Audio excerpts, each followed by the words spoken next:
Hello नमस्कार जय हिंद साथियों, आप सभी लोगों का बहुत बहुत स्वागत करता हूं डीएलएड के यूट्यूब चैनल टोटल लर्निंग पे। तो साथियों, आज का ये वीडियो उन सभी विद्यार्थियों के लिए इंपॉर्टेंट होने वाला है जो लोग बिहार डीएलएड प्रवेश परीक्षा 2025 की तैयारी कर रहे हैं या तैयारी करने की सोच रहे हैं। इस वीडियो में आपको मैं बताने वाला हूं कि Bihar DElEd entrance examination form कब जारी होगा, इसका एडमिट कार्ड कब आएगा, इसका एग्जामिनेशन कब होने वाला है, आपको तैयारी किस तरीके से करनी चाहिए और अभी जो 2 सालों में पेपर जो हुआ है उसमें किस किस टॉपिक से सवाल आ रहे हैं, है ना, ताकि आप उन सभी टॉपिक्स को बहुत बेहतर तरीका से करके आप भी एंट्रेंस एग्जाम में बहुत अच्छा स्कोर कर सकते हैं। मेरी बात को अगर आप बढ़िया तरीके से समझ जाते हैं तो डीएलएड एंट्रेंस एग्जाम में आप खुद से भी बहुत अच्छा स्कोर कर सकते हैं। कहीं कोई कोचिंग क्लासेस की भी जरूरत नहीं पड़ेगी अगर आप ध्यानपूर्वक अगर चीजों को समझते हैं तब। ठीक है, आइए वीडियो की शुरुआत करते हैं, है ना। अगर आप लोग चैनल पे नए हैं, पहली बार है, तो आप लोग इस चैनल को अवश्य ही सब्सक्राइब कर लीजिए और प्रतिदिन सुबह के 8 बजे आपके लिए मैं डीएलएड के प्रैक्टिस सेशंस, है ना, लाने वाला हूं। ठीक है, तो 8 बजे आप लोग जुड़ना ना भूले, है ना। चलिए आइए डीएलएड एंट्रेंस एग्जाम की पूरी जानकारी को समझते हैं कि कौन कौन से विद्यार्थी इसको कर सकते हैं, क्या फी स्ट्रक्चर रहने वाला है। देखिए दोस्तों, इसमें मैं पूरा डिटेल बताने वाला हूं आपको। ठीक है, सबसे पहले आपको मैं बता दूं कि हमारा टेलीग्राम चैनल भी है टोटल लर्निंग के नाम से। आप वहां पे जुड़िएगा तो प्रत्येक क्लास का इन्फॉर्मेशन, हर एक जो भी यूट्यूब पे क्लास होगा उसका पीडीएफ आपको हमारे टेलीग्राम चैनल टोटल लर्निंग पे दे दिया जाएगा। टेलीग्राम पे आप सर्च करके या डिस्क्रिप्शन में लिंक मिल जाएगा। ठीक है, हमारा एप्लीकेशन भी है, अगर आप लोगों ने एप्लीकेशन नहीं डाउनलोड किया तो एप्लीकेशन भी डाउनलोड कर लीजिए। वहां पे भी हमारी सारी क्लासेस आपको देखने को मिल जाएगी डीएलएड के लिए। देखिए, जो ऑफिशियली नोटिफिकेशन था, कोई जैसे कैलेंडर जारी किया था बिहार बोर्ड का, उसके अकॉर्डिंग बहुत सारे आपको यूट्यूब पे मिल जाएंगे, है ना।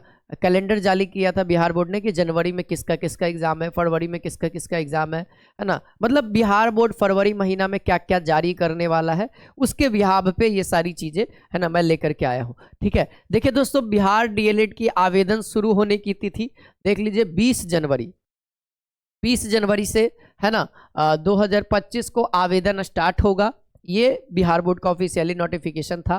ठीक है, हाँ, ध्यान रखेंगे इससे पहले आप लोग को ऑफिशियली डीएलएड के नोटिफिकेशन आ जाएंगे जिसके अंदर पूरा, है ना, डिटेल सारा चीज लिखा हुआ रहेगा और सेम डेट ही रहेगा, क्योंकि जो बिहार बोर्ड दिया है वो फिर थोड़े ना बदलने वाला है। देखिए, डीएलएड का अंतिम तिथि कर रहा है 30 जनवरी 2025 को।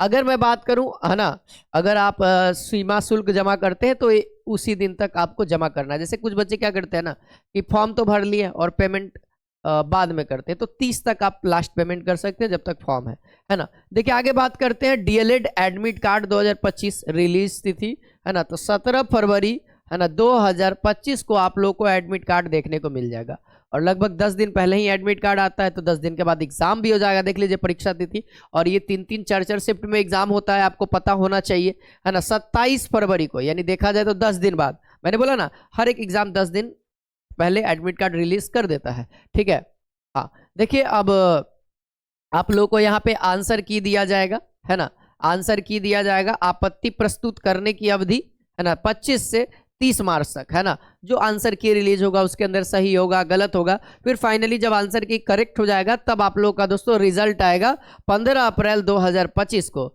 और बाकी काउंसलिंग की प्रक्रिया मई 2025 तक आप लोग को शुरुआत किया जाएगा। ये प्रॉपर आपका डीएलएड एंट्रेंस एग्जाम का, है ना, एक शेड्यूल रहा है कि भाई 2025 का क्या प्लानिंग रहने वाला है, कब तक एडमिशन होगा, है ना। आप लोग अगर कमेंट करके बताइएगा तो मैं जरूर इसके ऊपर भी वीडियो बना दूंगा कि डीएलएड एंट्रेंस एग्जाम के लिए सरकारी संस्थान कितने हैं, है ना, जो एंट्रेंस एग्जाम के बाद होते हैं, कौन कौन से कॉलेज होते हैं। आप लोग कमेंट सेक्शन में बताना, मैं जरूर वीडियो इसके ऊपर बना दूंगा। ठीक है, ये तो पूरा डिटेल रहा। अब देखा जाए तो आपको बहुत सारी डिटेल में बताने वाला हूं, जैसे कौन कौन से विद्यार्थी डीएलएड एंट्रेंस एग्जाम को दे सकते हैं। ध्यान देना, डीएलएड एंट्रेंस एग्जाम अगर आप देना चाहते हैं तो पहली बात ये शिक्षक बनने की योग्यता है ना। अगर आप शिक्षक बनने के लिए इच्छुक हैं तो आप डीएलएड कर सकते हैं 1 to 5 में, है ना। इसको करने के बाद आप 1 to 5 के शिक्षक बनने के योग्य हो जाते हैं, ठीक है। डीएलएड का यही होता है ना, 1 to 5 सरकारी स्कूल की बात कर रहा हूँ, है ना, या प्राइवेट में भी, ठीक है। आजकल प्राइवेट सेंटर्स में भी डीएलएड खोज रहा है, ठीक है। देखिए शैक्षणिक योग्यता क्या रहने वाला है, तो यानी कि क्वालिफिकेशन क्या रहने वाला है 2025 का, तो ध्यान देना पहला क्वालिफिकेशन क्या है बाबू, कि आप 12th पास होने चाहिए, वो भी 50% अंकों के साथ। 50% मिनिमम तो अंक होना चाहिए, तभी आप इस फॉर्म को फिल कर पाएंगे, ठीक है ना। यानी डीएलएड करने के लिए आप एग्री हो पाएंगे। देखिए आरक्षित के लिए अपना अलग अलग छूट दिया हुआ है, मार्क्स के आधार पे, है ना, एज के आधार पे। एज वाले कितने हैं, तो मिनिमम बाबू 17 साल होना चाहिए मिनिमम, है ना। न्यूनतम आयु जो है वो 17 वर्ष निर्धारित की गई है, इससे कम वाले इस कोर्स को नहीं कर पाएंगे। आप फॉर्म भर दीजिएगा लेकिन फॉर्म रिजेक्ट हो जाएगा, तो ध्यान दें आप अपना एज का जरूर कर लेंगे, और जिस माह में फॉर्म आया है उसी माह से आप लोग जोड़ लीजिएगा, ठीक है। तो ये रहा, है ना। और कुछ बच्चे कहेंगे कि सर कौन कौन से सेक्शंस वाले, तो आप 12th किसी भी बोर्ड से, देखिए साफ साफ लिखा हुआ किसी मान्यता प्राप्त बोर्ड से, और किसी भी सब्जेक्ट में, आप आर्ट्स है, साइंस है, कॉमर्स है, उससे मतलब नहीं है, आप किसी भी बैकग्राउंड से आप एंट्रेंस एग्जाम दे सकते हैं, ठीक है, कोई दिक्कत नहीं, फॉर्म भर सकते हैं। अच्छा, अब एंट्रेंस एग्जाम बार बार मैं कह रहा हूं, तो सरकारी कॉलेज में जाने के लिए एंट्रेंस देना होगा। अब एंट्रेंस में कैसे कैसे सवाल आएंगे इसके ऊपर भी विचार करूंगा, और इस चैनल पे मैं ओरिजिनल जो आंसर की आया था वही कराने वाला हूं, कोई बनावटी सवाल नहीं कराऊंगा किसी भी किताब का, ठीक है। जो ओरिजिनल आंसर की 2024 में रिलीज हुआ था, है ना, वो कुछ कुछ बच्चों का मेरे पास है, तो मैं वो आपको दिखाऊंगा और यहाँ पे सॉल्यूशन कराऊंगा, है ना। जो पूछा हुआ है वही आंसर की भी देगा बोर्ड। देखिए अब 2025 का पैटर्न समझना, अब 2025 का पैटर्न समझना, ठीक है। आपके एग्जाम में देखिए सामान्य हिंदी, है ना, सामान्य हिंदी या उर्दू, दोनों में से कोई एक लेना चाहेंगे जो विद्यार्थी अपने चुनिंदा ऑप्शन के अकॉर्डिंग। लेकिन नंबर ऑफ क्वेश्चंस की अगर आप बात करिएगा तो 25 क्वेश्चंस रहेंगे, यानी 25 अंक भी रहेंगे, है ना, ध्यान दीजिएगा। अच्छा, गणित की बात करेंगे तो गणित में भी 25 प्रश्न और 25 अंक, यानी कहा जाए तो एक क्वेश्चन के लिए 1 अंक, ठीक है। साइंस यानी विज्ञान के लिए 20 क्वेश्चन 20 अंक। सामाजिक अध्ययन जिसको हम लोग जीके कहते हैं, जनरल नॉलेज कहते हैं, जनरल स्टडी कहते हैं, है ना, उसके लिए 20 क्वेश्चन 20 अंक। फिर सामान्य अंग्रेजी इंग्लिश के लिए भी, है ना, 20 क्वेश्चन और 20 अंक। और आपका लास्ट में आता है 10 क्वेश्चन यानी 10 नंबर का रीजनिंग आता है ना, रीजनिंग, है ना, रीजनिंग भी आता है बाबू। रीजनिंग भी बहुत ज़्यादा टफ नहीं है, हम जो बता देंगे आप समझ में आ जाएगा, ठीक है, बस केवल समझने की देर है बाबू, है ना। बाकी सारे सवाल देख सकते हैं। टोटल 120 नंबर का आपका एग्जाम होगा, है ना, और इस 120 के लिए 150 मिनट का आपको समय दिया जाएगा। और ये एग्जाम जो होगा सीबीटी होगा। सीबीटी कहने का मतलब कंप्यूटर बेस्ड टेस्ट होगा, यानी आपको ऑनलाइन एग्जाम होगा, है ना, ऑनलाइन एग्जाम होगा। आप ऑनलाइन सिस्टम दिया जाएगा, आराम से इत्मीनान पूर्वक, है ना, आपको टेस्ट देना होगा, ठीक है। ये रहा सिलेबस, ठीक है। अब कुछ बच्चे कहेंगे कि सर इसमें नेगेटिव मार्किंग, तो भैया इसमें कोई नेगेटिव मार्किंग नहीं है, बाकी आगे बदलाव होगा तो आपको मैं अपडेट दूंगा। अभी तक तो कोई ऐसा नहीं था, पिछले ईयर में तो नेगेटिव मार्किंग नहीं था, ठीक है। चलिए आगे बात करते हैं कि अगर आप लोग इस फॉर्म को भरने के लिए एलिजिबल हैं, करना पसंद करते हैं कि हम भी टीचर बन सकते हैं, तो आप इस कोर्स को करने के लिए एलिजिबिलिटी मैंने बता दिया। आप 12th पास होने चाहिए 50% अंकों के साथ, किसी भी बोर्ड किसी भी सब्जेक्ट से, है ना। तो अब इस फॉर्म को भरने के लिए आपको 10th क्लास का मार्कशीट लगेगा, 12th क्लास का मार्कशीट लगेगा, है ना, जाति प्रमाण पत्र लगेगा, याद रखना अपडेटेड वाला ले लेना, निवास, पासपोर्ट साइज फोटो और सिग्नेचर हिंदी इंग्लिश में, ठीक है। यही इतना केवल फॉर्म भरते टाइम लगेगा आपको, ठीक है। चलिए थोड़ा सा और बात करते हैं, थोड़ा सा आप डीपली चैप्टर के अंदर चलते हैं, है ना, कि आपको चैप्टर के अंदर कौन कौन सा पढ़ना है। जैसे मैंने देखा अब गणित में भी 25 सवाल आ रहे हैं, लेकिन 25 सवाल नहीं आ रहे हैं, वो 25 जोक आ रहे हैं। जोक मतलब मजाक करने वाला जो सवाल होता है ना, वो आते हैं। आपको मैं बता रहा हूँ साइंस के सवाल ऐसे ऐसे आएंगे ना, जो आपसे एकदम कहेंगे ना कि ऐसा सवाल डीएलएड पूछता है क्या, है ना, तो बहुत आसान आसान है। देखिए यहाँ पे मैंने कुछ इंपॉर्टेंट टॉपिक्स यहाँ पे लिखवा दिए हैं, जैसे समानता, है ना, समानता हो गया, वर्गीकरण, है ना, श्रृंखला हो गया, कोडिंग डिकोडिंग, ब्लड रिलेशन, है ना, प्रत्यक्ष ज्ञान परीक्षण, है ना, वेन डायग्राम इसको हम लोग कहते हैं, तार्किक वेन आरेख हिंदी में, वर्णमाला परीक्षण इसको अंग्रेजी में अल्फाबेट सीरीज भी कहते हैं, है ना।